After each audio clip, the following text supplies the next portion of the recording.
walau kita tak sama. Radio Republik Indonesia, kita Indonesia sesungguhnya.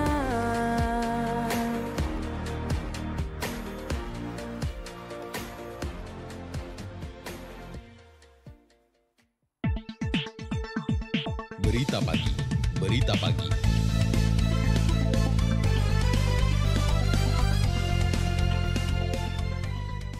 Harapan saya dari 400 orang itu bisa mengembangkan usaha yang telah digelutinya.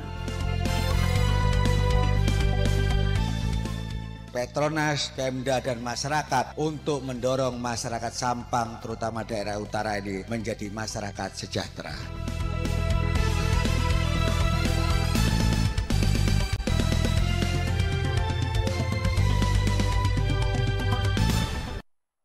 Selamat pagi pendengar Pro 1 dan juga pemirsa RRI Sumeneb.net, pukul 6 waktu Indonesia Barat. Saatnya kita ikuti berita pagi edisi Jumat 19 Juli 2024. Saya Siti Aisyah akan menyampaikan buletin berita pagi selengkapnya.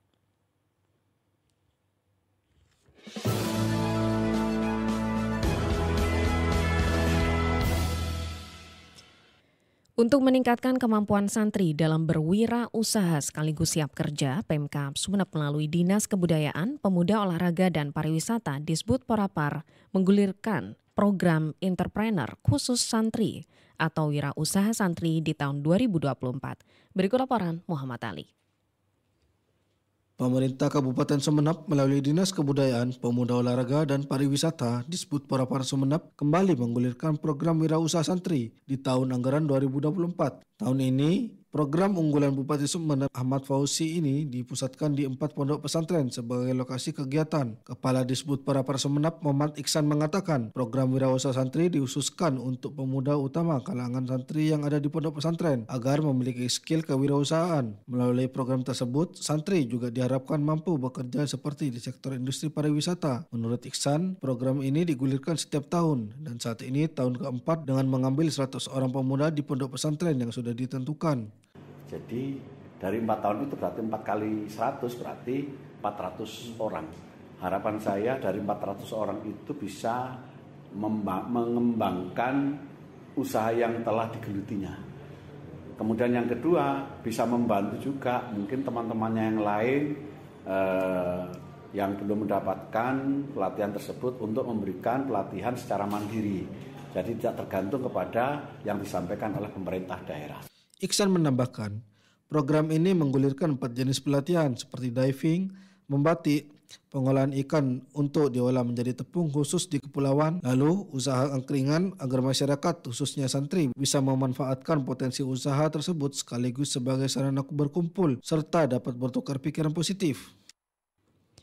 Tidak hanya di Sumeneb, Dinas Kepemudaan, Olahraga, dan Pariwisata Disbud Porapar Kabupaten Pamekasan juga terus berupaya memberdayakan para pemuda di daerahnya. Salah satu upaya itu dengan memberikan bimbingan teknis pengolahan ikan air tawar dan ikan air asin bagi para santri di Pondok Pesantren Umul Qura Desa Plapak, Kecamatan Pegantenan pada 28 Juni 2024. Saat diwawancarai RRI pada 18 Juli 2024, Kabid Kepemudaan Disbud Porapar Pamekasan, Rusdin, mengatakan bahwa santri bagian penting dari generasi muda yang memiliki potensi inovatif dan produktif. Dan kemudian nyambungkan dengan teman-teman bintek, bimbingan teknis, bagaimana mengolah ikan lele, sekarang bagaimana mengolah yang lain. Jadi sasarannya santri Pak memang Pak ya? Santri. Jadi Umul Qura. Rusdin menjelaskan dengan pengolahan lele yang baik dapat menghasilkan produk-produk bernilai tambah seperti abon atau nugget lele. Selain itu, pengolahan lele yang tepat juga bisa mengurangi pencemaran lingkungan karena limbahnya dapat diproses menjadi pupuk organik atau pakan ternak. Pendengar dan pemirsa, berikutnya kita akan ikuti harapan dan tanggapan masyarakat terkait program wirausahawan santri yang digulirkan pemerintah melalui Dinas Kebudayaan, Pemuda, Olahraga, dan Pariwisata Disbud Porapar.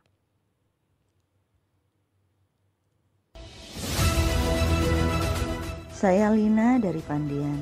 Wirausahawan santri menurut saya bagus banget ya, karena kan itu melatih santri untuk bisa mandiri setelah keluar dari pondok dan memiliki jiwa untuk berwirausaha, serta kedepannya bisa menciptakan lapangan kerja baru bagi santri lain. Intinya santri sekarang memang harus punya kemampuan melihat sekitarnya. Semoga ke depan santri Madura semakin meningkat baik itu akhlaknya maupun perekonomiannya.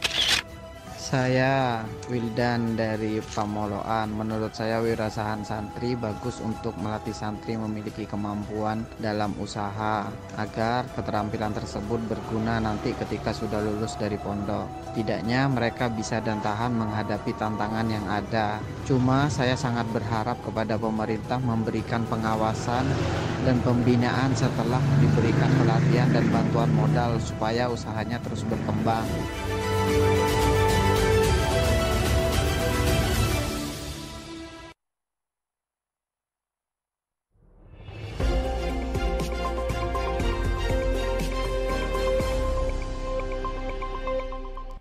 Pendengar Pro 1 dan pemirsa RRI Sumeneb.net, wujudkan wirausahawan santri dengan sikap jujur dan keagungan akhlak yang dimiliki oleh tim redaksi dipilih menjadi topik komentar pada Buletin Berita Pagi RRI hari ini. Naskah ditulis dan dibacakan Rukaya Zain. Pendengar Pro 1 dan pemirsa RRI Sumeneb.net. Di zaman modern saat ini, kewirausahaan merupakan pengambilan resiko untuk menjalankan usaha sendiri dengan memanfaatkan peluang-peluang menciptakan usaha baru atau dengan pendekatan inovatif sehingga usaha yang dikelola berkembang menjadi besar dan mandiri dalam menghadapi tantangan-tantangan persaingan. Kewirausahaan telah berkembang tidak hanya di sekolah kejuruan, namun negeri dan swasta juga telah mengenalkan ilmu kewirausahaan pada anak didiknya. Lalu bagaimana dengan pondok pesantren? Ternyata pengembangan santri kini terus dilakukan, bahkan pondok pesantren kini dilirik pemerintah agar menjadi pioner pesantren entrepreneur modern lewat berbagai terobosan yang dilakukan. Kewirausahaan santri kini menjadi program yang dijalankan Dinas Kebudayaan Pemuda Olahraga dan Pariwisata Disbud Porapar untuk menggali potensi pemuda melalui pelatihan-pelatihan kewirausahaan. Di Sumeneb, program wirausahawan santri sudah digulirkan dan tahun ini sudah masuk tahun keempat dengan mengambil 100 pemuda dari pondok pesantren yang layak menerima program ini. Menurut Kepala Disbud Porapar Sumeneb Muhammad Iksan, program wirausaha santri khusus bagi pemuda, utamanya kalangan santri yang ada di pondok pesantren agar memiliki skill kewirausahaan. Melalui program tersebut, santri juga diharapkan mampu bekerja seperti di sektor industri pariwisata. Kewirausahaan di lingkungan pesantren yang biasanya berada di wilayah persawahan dan perkebunan memberikan siswa banyak kesempatan untuk belajar lebih tentang berbagai hal yang ada di lingkungannya. Selain itu, wirausahawan santri juga melatih menjadi pribadi yang kreatif, tangguh dan inovatif, bahkan memiliki public speaking sehingga bisa menjadi seorang pemimpin. Dunia milenial saat ini tidak hanya melulu tentang pekerjaan kantoran dan menjadi pegawai saja. Karena jika kita bertanya kepada anak-anak kita saat ini tentang apa cita-cita mereka, mayoritas akan menjawab menjadi YouTuber, produser, desainer grafis, penyanyi, dan berbagai bidang kreatif lain saat ini. Maka dari itu, cara mendidik saat ini juga perlu pengembangan dari berbagai hal yang dewasa ini perlu untuk diberikan. Bekal ilmu dan pengalaman yang sudah diterima santri menjadi hal wajib bagi mereka untuk mampu menjadi seorang wirausahawan masa kini yang tentu diimbangi dengan attitude yang baik agar menjadi seorang wirausahawan yang handal sekaligus jujur dalam setiap perilakunya. Wirausahawan santri diharapkan mampu berkompetisi di zaman milenial saat ini bukan hanya dengan bekal ilmu saja, tapi juga dengan keagungan akhlak yang diterima selama menimba ilmu di pesantren.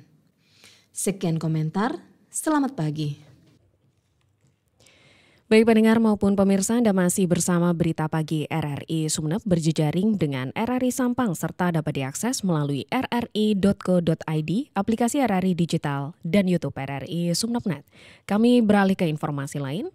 Komisi Pemilihan Umum KPU Kabupaten Pamekasan mengungkapkan alasan belum melaksanakan agenda penetapan calon anggota DPRD Kabupaten terpilih pada pemilu 2024. Purnama Iswantoro melaporkan. Komisi Pemilihan Umum KPU Kabupaten Pamekasan belum melaksanakan agenda penetapan calon anggota DPRD Kabupaten terpilih pada pemilu 2024 meski telah menjalankan putusan Mahkamah Konstitusi terkait perselisihan hasil pemilihan umum. KPU Pamekasan telah melaksanakan penghitungan surat suara ulang atau PSSU di 15 tempat pemungutan suara daerah pemilihan Pamekasan 2 sebagaimana putusan MK. Anggota KPU Pamekasan Atajul Arifin mengatakan pihaknya sudah melaporkan hasil PSSU itu ke KPU Provinsi Jawa Timur dan diteruskan ke KPU RI. Namun sampai saat ini belum ada surat tugas atau surat perintah untuk melakukan penetapan hasil pemilu anggota DPRD Pamekasan. Namun hingga saat ini belum ada surat tugas atau surat perintah untuk melakukan penetapan tersebut. Maka kita tetap harus menunggu dari KPU RI mengenai suratnya. Dia menambahkan mengenai hasil PSSU itu tidak mengubah perolehan kursi masing-masing partai politik di Dapil 2 karena perubahan angka yang terjadi tidak signifikan. Artinya, tidak jauh berbeda dengan keputusan KPU Pamekasan sebelum ada gugatan di MK. Purnama Iswantoro melaporkan. Dari Pamekasan kita bergeser ke Sampang, isu pergantian PJ Kades menjelang Pilkada di Sampang menunggu instruksi PJ Bupati. Berikut laporan Khairul Umam. Polemik evaluasi PJ Kades di Kabupaten Sampang menjadi perhatian semua pihak sebab dalam evaluasi ini isunya banyak PJ Kades akan diganti. Pergantian PJ Kades ini menjadi problem oleh BPD setempat karena momen ini menjelang pemilihan kepala daerah atau Pilkada 2024. Data yang berhasil dihimpun sedikitnya ada 143 PJ Kades yang dievaluasi dan isunya akan dilakukan penggantian. Sementara hingga kini ada 7 PJ Kades yang sudah diganti setelah menjalani evaluasi kinerja pada bulan Mei 2024. 7 Kades yang dimaksud diantaranya PJ Kades di sana, PJ Kades Kulubung, PJ Kades Penyerangan dan PJ Kades Pore, kemudian PJ Kades Dharma Tanjung, PJ Kades Tempuru Barat, serta PJ Kades Melaka. Menanggapi hal itu, Sekretaris Daerah Kabupaten Sampang Yuladi Setiawan menjelaskan bahwa untuk tanggapan dari BPD terkait penolakan pergantian PJ Kades sudah disampaikan kepada PJ Bupati Sampang Rudi Arifianto. Dalam problem ini, pihaknya tidak bisa berbuat apapun dalam keputusan, sebab keputusan akhir berada di tangan PJ Bupati. Pihaknya mengaku sebagai tim evaluasi tetap bekerja sesuai pedoman regulasi yang ada. Ya, itu kan bentuk tanggapan ya dari BPD yang selama ini saya tahu BPD. Dia merespon, kan mengirim surat sudah. Ada beberapa BPD sudah mengirim surat kepada Pak PJ, tapi suratnya melalui saya. Yang intinya menolak kan gitu. Jadi saya selaku Sekda, saya kira juga sama bersama tim evaluasi nanti secara administratif menyampaikan surat keberatan itu kepada beliaunya Pak PJ. Nanti kita tunggu apa yang menjadi arahan dari Pak PJ. Jadi kami bisanya cuma sampai di situ. Sementara Ketua Tim Evaluasi Kinerja PJ Kades Kabupaten Sampang Sudarmanto mengungkap bahwa banyaknya penolakan oleh warga terhadap evaluasi pergantian PJ Kades mungkin sebuah ungkapan kekecewaan terhadap kebijakan yang dilakukan oleh PJ Bupati. Dirinya juga menyarankan kepada PBD agar menempuh jalur PT UN jika keputusan penggantian PJ Kades tidak sesuai harapan. Ungkapan kekecewaan, ungkapan penolakan itu tidak hanya sebatas sampai di situ. Kalau misalnya terjadi adanya pergantian, kalau tidak terima, PT UN juga di wadah kanal yang sediakan itu. Dan kadang-kadang wadah itu yang mohon maaf jarang digunakan. Jadi bukan hanya wajah gaduhnya, tapi wadah-wadah kanal hukumnya itu yang harus dipakai. Gitu loh. Karena di situ untuk membuktikan mana katakanlah layak diberhentikan tidaknya di situ. Meski dalam penilaian secara umum kinerja PJ Kades baik, namun kata Sudarmanto dalam penentuan evaluasi hingga penggantian PJ Kades merupakan kewenangan dari PJ Bupati. Dari Sampang, Madura, Khairul Umam melaporkan. Dari Sampang kita bergeser ke Bangkalan dengan menggeliatnya perekonomian di Bangkalan dan berjalannya program dari pemerintah pusat maupun provinsi dan daerah. Berdasarkan data Badan Pusat Statistik BPS, angka kemiskinan di Bangkalan mulai turun dari tahun sebelumnya. Miftah Lumar melaporkan. Untuk angka kemiskinan dari 19,35% turun menjadi 18,66%. Seiring berjalannya waktu dan menggeliatnya perekonomian masyarakat, angka kemiskinan di Kabupaten Bangkalan berdasarkan data Badan Pusat Statistik mulai ada angka penurunan dari tahun sebelumnya. Kepala BPS Bangkalan Insaf Santoso kepada RRI Kamis 18 Juli 2024 mengatakan, angka kemiskinan di Kabupaten Bangkalan dari 19,35% turun menjadi 18,66%. Kategori penduduk miskin dari 196 ribuan sekarang turun menjadi 190 ribuan. Kemiskinan ekstrim berdasarkan data yang dihitung Kementerian PMK tahun 2023 sebanyak 2,89% dan tahun 2024 turun menjadi 0,57%. Ia menjelaskan menurunnya angka tersebut salah satunya tidak lepas dari berjalannya program-program dari pemerintah pusat, provinsi, dan daerah yang terus digalakan di masyarakat. Kalau penduduknya miskin dari 196 ribuan ke 190 ribuan. Kalau yang dihitung Kementerian PMK tahun kemarin itu 2,89, kita hitung untuk tahun ini turun jadi 0,57. Sementara itu, PJ Bupati Bangkalan Arif M. Edi menyampaikan, dengan adanya perekonomian yang terus tumbuh menjadi kebanggaan tersendiri bagi pemerintah daerah, sehingga angka kemiskinan sudah mulai ditekan. Dan Pemda terus mengusahakan menggunakan produk-produk lokal, makanan khas UMKM, dan sajian produk lokal. Dengan berputarnya ekonomi di Bangkalan termasuk ke angka kemiskinan. Nah, alhamdulillah Bangkalan saat ini menurun. Berarti dalam jangka kurun waktu beberapa bulan ini, koperasi terus bergerak, masyarakat terus berinovasi, ada ekonomi berputar, kesejahteraan semakin meningkat. Ia menambahkan keberadaan koperasi di Bangkalan terus berkembang dan terus bisa dibina yang dapat memberikan dampak positif perekonomian semakin bergerak. Dan pelaku UMKM terus melakukan inovasi. Dari Bangkalan, Miftah Umar, RRI Sampang melaporkan.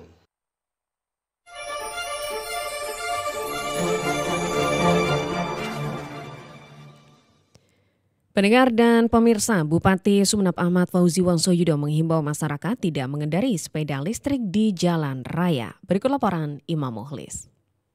Maraknya penggunaan sepeda listrik juga menjadi perhatian Bupati Sumeneb Ahmad Fauzi Wongsoyudo. Orang nomor 1 di Pemkab Sumeneb ini memberi imbauan kepada masyarakat agar sepeda listrik tidak digunakan ke jalan besar. Menurutnya, memang aturan secara teknisnya belum ada, tetapi mengingat saat ini penggunanya sudah menjamur sehingga jangan digunakan ke jalan besar. Bahkan di lingkungan Pemkab Sumeneb sendiri, papar Fauzi, pemakaian sepeda listrik hanya di lingkungan Pemkab saja sebagai alat transportasi berkoordinasi antar OPD. Ya, untuk sementara memang secara aturannya memang belum diatur secara teknis, tapi paling tidak karena ini sudah banyak, ya, kita selalu himbau dari sebelum-sebelumnya agar tidak ke jalan besar, ya. Tapi kita sudah kasih masukan agar pakai helm.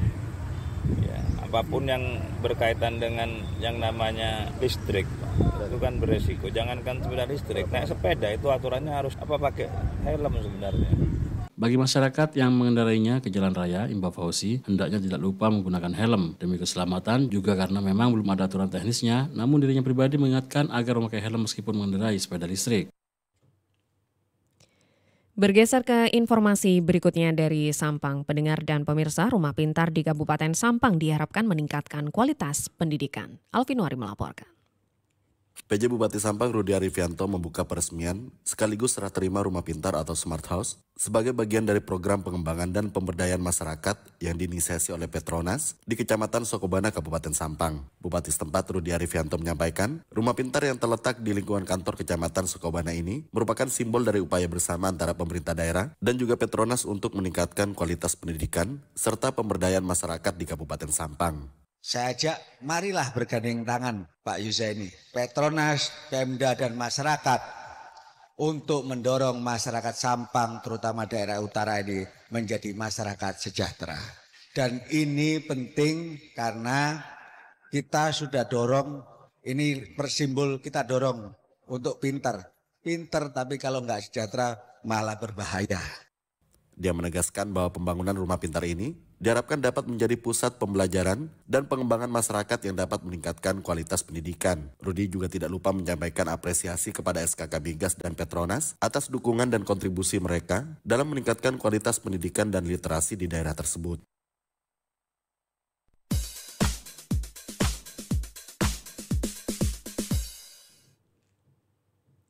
Terakhir kita bergeser ke informasi olahraga. Sembari menunggu kepastian pelaksanaan Kejurprov Tenis Junior, 7 petenis muda Sumeneb terus mendapat tambahan latihan untuk meningkatkan skill dan fisik agar bisa tampil maksimal. Tagono Vantrian melaporkan. Persatuan Lawn Tenis Indonesia PLT Sumeneb cukup serius untuk menghadapi event Kejurprov Tenis Junior yang ditunda pelaksanaannya dengan menyiapkan para atletnya. Pelatih tenis PLT Sumeneb, Eko Daniel mengatakan, pihaknya berhasil meloloskan 7 atletnya ke Kejurprov melalui ajang Kejurwil beberapa waktu lalu yang berlangsung di Sumeneb. Kesempatan ini tentunya sangat berharga bagi perkembangan petenis muda Sumeneb untuk menghadapi kejuaraan dengan level tingkat provinsi. Untuk itu pihaknya memanfaatkan waktu guna meningkatkan kemampuan atletnya dengan latihan lebih intensif, baik untuk skill dan fisiknya, mengingat Kejurprov mendatang akan berlangsung selama 2 hari yang cukup menguras stamina para atlet.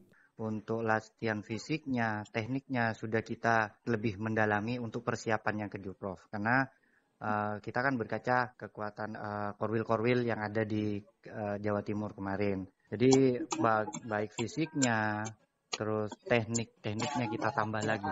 Kemarin kita sudah latihan hampir sampai asar dari jam 7 pagi sampai jam 3 sore untuk menggodok anak-anak yang siap diberangkatkan ke Kejurprov. Di sisi lain, 7 atlet muda Sumeneb yang lolos ke Kejurprov tahun ini akan menjalani sejumlah pertandingan yang lebih banyak dari Kejurwil sehingga dibutuhkan stamina yang maksimal.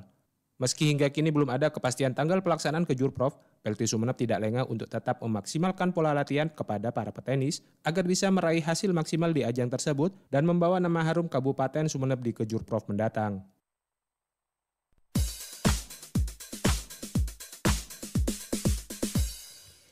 Pendengar dan pemirsa, sekian berita pagi produksi Radio Republik Indonesia Sumeneb. Untuk kritik dan saran, Anda bisa melalui telepon 0328 662317 atau melalui alamat email di rrisumeneb@yahoo.com. Dari lantai 1 Urip Sumarjo 26 Sumeneb, saya Siti Aisyah, Gatekeeper Waisul Karni, tim RRI Net, Septian Yuda dan Ahmad Nur Fuad Hasan bersama kerabat kerja yang bertugas menyampaikan terima kasih atas kebersamaan Anda. Selamat pagi.